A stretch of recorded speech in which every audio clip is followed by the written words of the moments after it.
It seems like when every toy line comes to an end, there's an anomaly where the toy maker, the manufacturer, the company knows that this franchise is over, that this is the end. And they decrease production, they make very few of them. This is known as the last wave syndrome. Today I'm going to talk to you about some of the most expensive cheap toys ever made, and these may actually be the most expensive cheap toys ever made forever in a vintage Kenner toy line. And these are the Power of the Force mini rigs or body rigs. Talk about these coming up.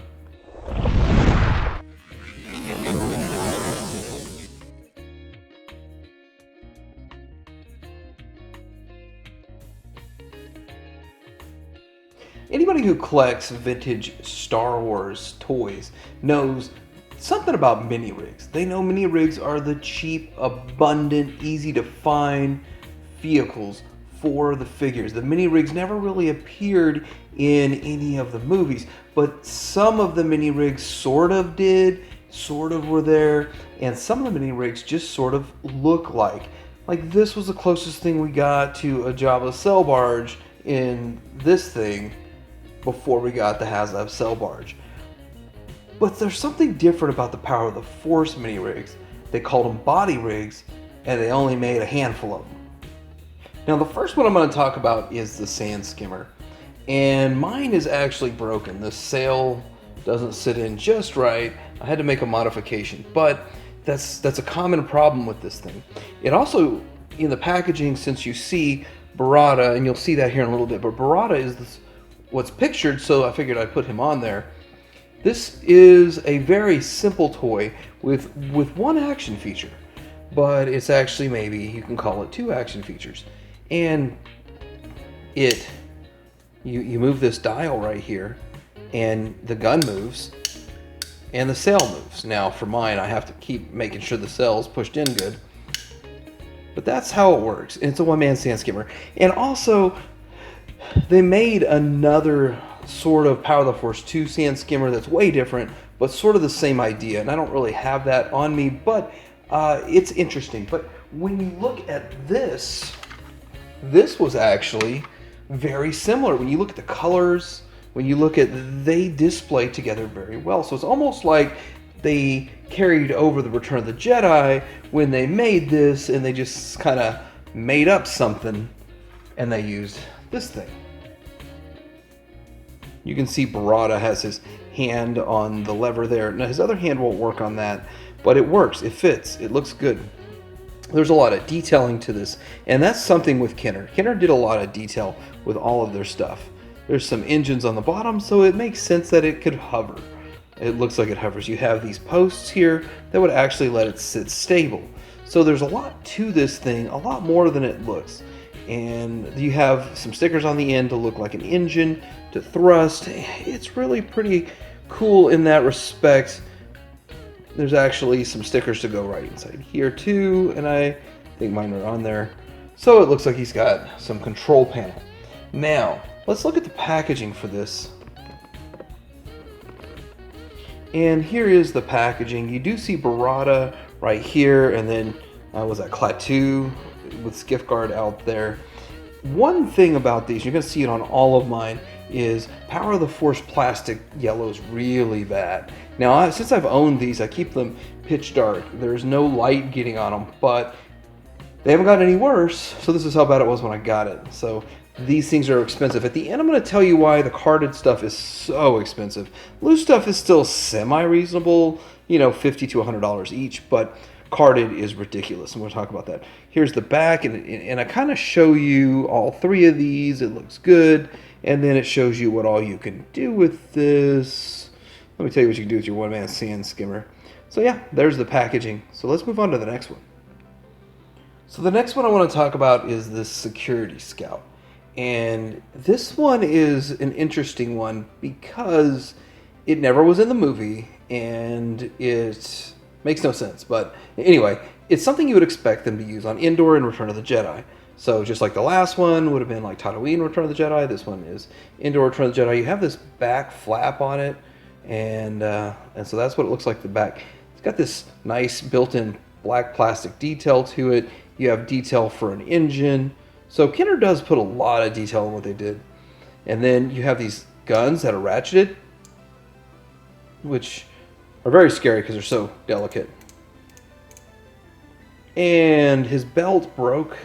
It's supposed to be one solid piece on the belt, and you just slide the figure in. But I'm okay with that. I mean, you have to make some sacrifices here and there. You do have a lever for him to sort of operate the whole thing.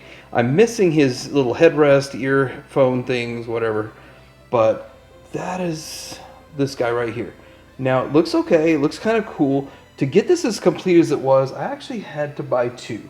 So I bought two, and this is kind of a tactic I've used in collecting. If you want to complete something that's sort of rare and expensive, you buy the first one you can find for a good price. After that, then you kind of move into sort of trying to find parts for it. And so that's kind of what I did here.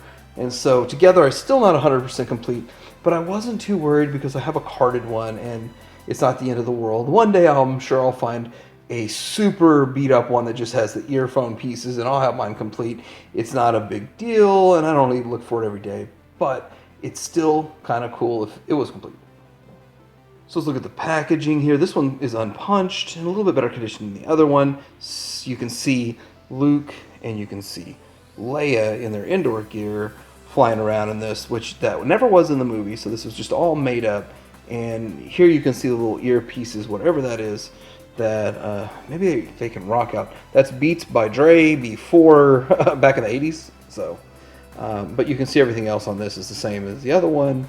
That's super amber, or they say yellowed, but it's amber colored plastic.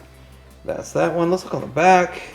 Again, you get to see all three of these and the action features, kind of showing you attach hands and control levers and lower head communicators. They're head communicators to pretend communications. So those things raise and lower. Something I don't really know the feature because I don't have it. But anyway, it's kind of cool. A lot of fun. Last on the list here, we have the Imperial Sniper, the last body rig. And this one here is pretty interesting. It's kind of cool. It obviously flies. You have this top piece. It comes in, you can take this all apart. You can take this part, the part below it, the wings, this back piece, the tray, the control panel board, the arm, and then the arm locking piece. All this can come apart if you so choose. Now, I choose not to take it apart because I don't break anything. And with 35, 40-year-old plastic, it's going to get kind of brittle. Anyway, you have this arm, which they depict the arm to like maybe hold another character. Just to show you, Brado was easy to grab off the sand skimmer, and it can hold this figure. That kind of is what they show it to do. Interesting. I'm not sure. Is that the fun play feature?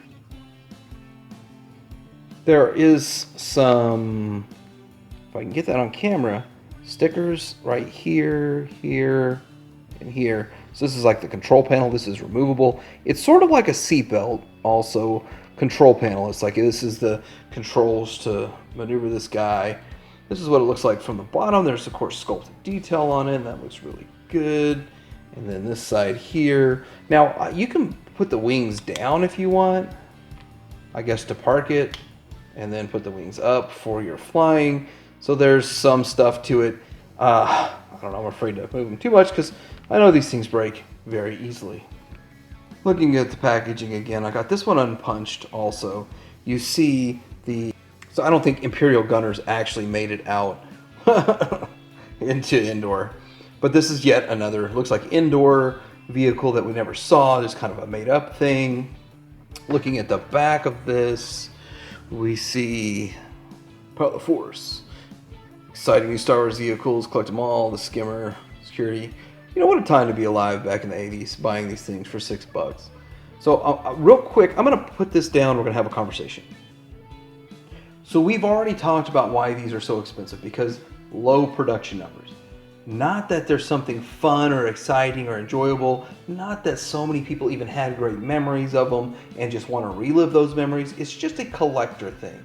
But when you look at it in the end, there's something else crazy that's going on that's driving the price up of the sealed ones to astronomical levels. It seems like everybody that has one sealed and is willing to sell it is getting them AFA'd. So what AFA rating is when they send it off to Action Figure Authority and they spend $50 to get it rated plus however much shipping back and forth. So like $70, I guess, is what it's costing. I'm not a fan of AFA rating, by the way. Then they take a figure that they would sell for $100, maybe $200, and they start asking $600 to $1,000 because they added that extra $70 and they waited 6 months to get it back. So now they think it's worth $600 to $1,000. I don't agree with that. I don't agree with it. I think AFA kills the hobby. I don't like AFA. The only AFA stuff I got already was AFA'd by anybody else. I've never considered sending anything into AFA. I think that's anti-collector. But some people live and die by AFA. That's theirs. But you can thank AFA for these becoming the most expensive, cheap toys ever. They originally were $6 or less, depending on where you bought them. Now they're $600 or more, depending on if it's AFA'd or not. So getting off my soapbox, I hope you enjoyed this little retro rewind, this whole Retro Wednesday thing going on. I hope you got a little bit of information about this. If you have any of these, if you had them as a kid and you enjoyed them, if you had them as a kid and you hated them, let me know. Let me know in the comments what you think of these things. If this is the first time you've ever seen them, I guarantee you your opinion is going to be very low. Like, subscribe, don't hanger out.